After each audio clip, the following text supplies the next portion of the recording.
Okay, hey, this is Mark coming to you from Baker's Green Acres, and I'm going to add another installment. It'll be installment number 3 to the Homestead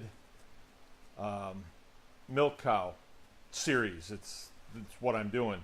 And today's not a normal day. I got a late start, and I've already milked and get everything put away and cleaned and everything. And I really don't need to be outside to show you anything on this, because most of it is theory that you need to implement, and some of it's stuff that I think people need to know before they go into owning a good sized animal like a cow.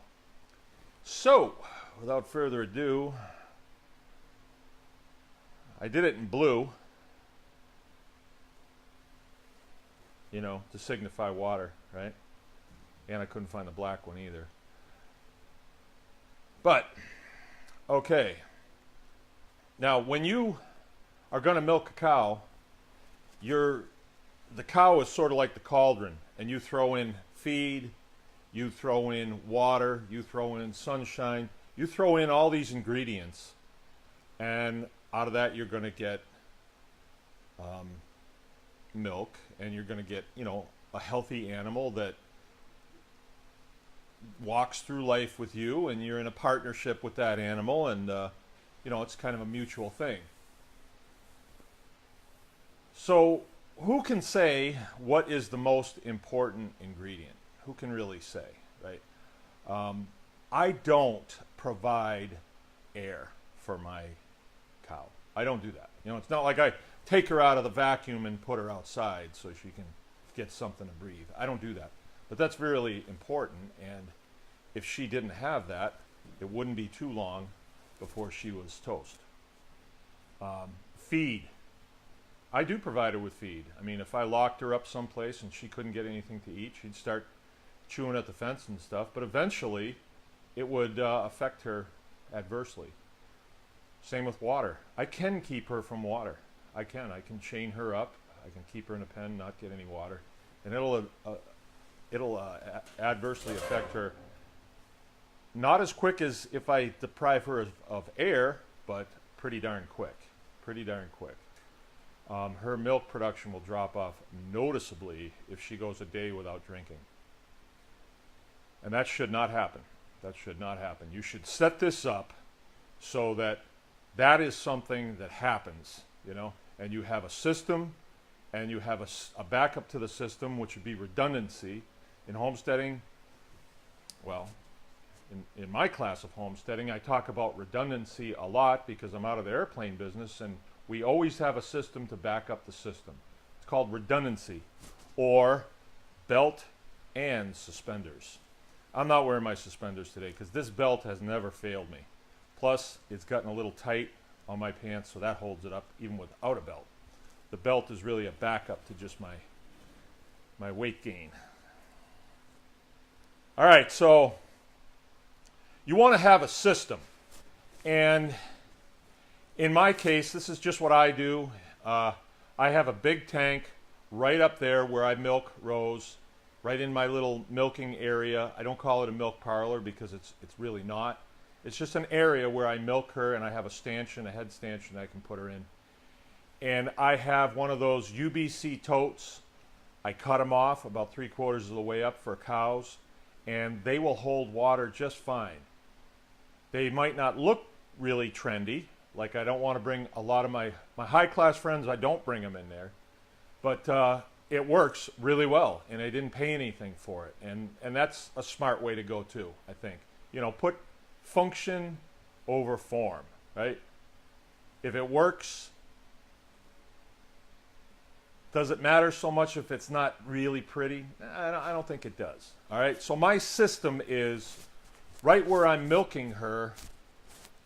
My water tank is there. Now, obviously, it's wintertime, cold in the wintertime, water freezes.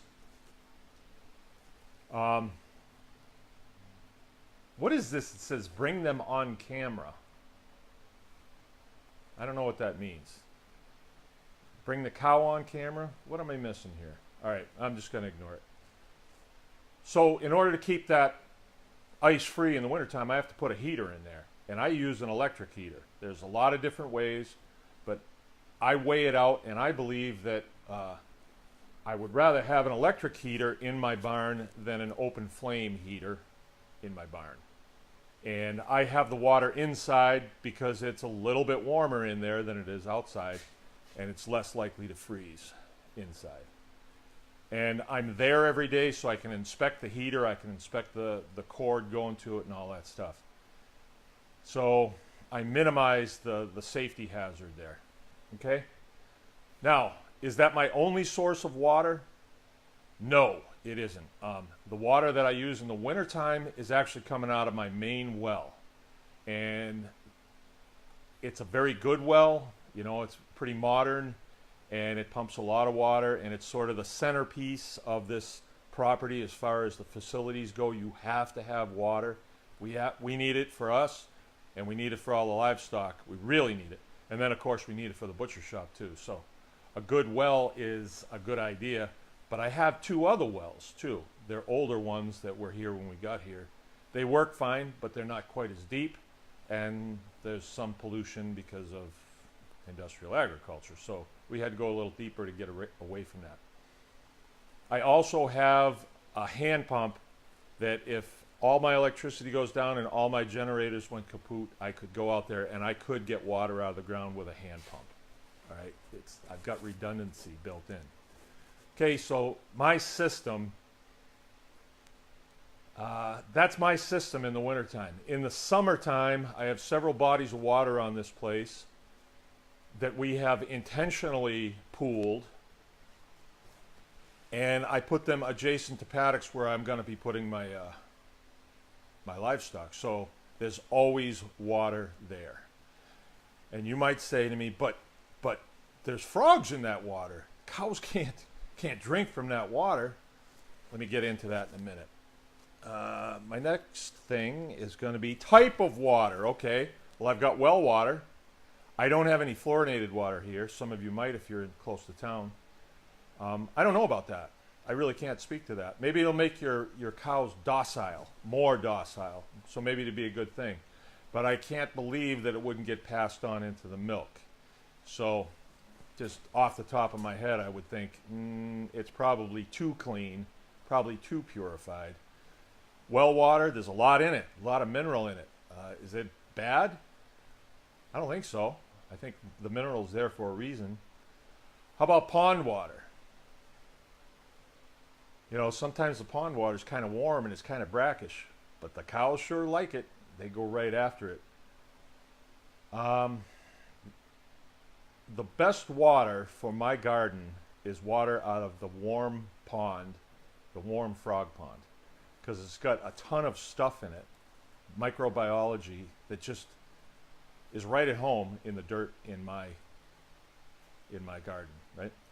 Well, my cow's stomach is sort of like that. It's a digester is what it is. And so if we're adding biology to our cow's gut, we're doing a good thing for that cow. We're doing a good thing. If I went down and drank out of that pond, I would probably be okay. I might get the scoots for a couple of days, but I'd be okay. If some people from town did it, they might not be okay because they're used to very purified water and their systems might not handle it. It might take time. Now, human beings, we're not going to drink out of running water, and I wouldn't drink out of a pond that had beavers in it because then you can get giardia, and that's a really bad thing. No matter who you are, you be Jeremiah Johnson, you're still going to come down with it. All right, so pond water is a good thing. Don't worry about it. Availability. You've got to have water for your cow all the time. And I found this out the hard way. You know, we would be bringing her up in the morning, and we'd walk her past the trough, say, well, now's your chance to drink, but she wouldn't. Then we'd go milk, we'd be walking her back, and she wouldn't drink. So then she wouldn't get any water until that afternoon. So you don't want to do that. You want it so whenever she wants water, her body tells her it's time to get something to drink, that it's there. She can go for it. You know how we get hungry at lunchtime? We're on kind of a schedule. They're on kind of a schedule too. When they have done their feeding in the morning, and then they're starting to chew their cud, it's not like they want to stop and say, get a drink of water. You know, they are on a schedule. So you have to have everything available to your cow so she can be herself. She can be a cow, you know. She can experience her cowedness. All right. Why can't I read that? Oh, redundancy. How much? Cows drink about 10 gallons a day, about 10 gallons of water. So it doesn't really make a lot of sense to be trying to do this with 5-gallon buckets. You know, you want something that's going to hold a couple 100 gallons of water. That way you can fill it. It's there. It's not going to go dry on you. You know, you can monitor it and keep it full so there's water for her. You know, redundancy, I talked about that. Even in the wintertime, if I had to, I could go down to the pond, make a hole in the ice, and get water for her. I could do that, and the rest of my animals if I had to. Okay, let's see, what else we got? We talked about gut health of the cow. You know, our gut health is important too, and if we maintain the health of our soil, that's going to help maintain the gut health of our animal, and we're taking milk from that animal, it will help maintain our gut health as well. We need a lot of bacteria going in our gut. And our gut is from here to here, the back end. In between there's about 3 pounds of bacteria, and it's working real hard to digest everything that you put in your mouth. So as far as gut health goes with our cow, I am helping her by not giving her something that's highly undigestible. All right, so I wouldn't want to give her something like a hamburger that's got a bun that has a shelf life of 20 years. We want something that is just teetering on being okay and digesting. And digesting, stuff digests in the soil. It digests when it's outside. You know, if you have a piece of meat, it will digest and it will rot and go back to the earth. We will too, you know, we will too when our time has come. Okay, so that's my thing on water. I don't see any questions. If I think of anything, I'll come back to you. Please visit us at bakersgreenacres.com and see what we have there for you. Thanks.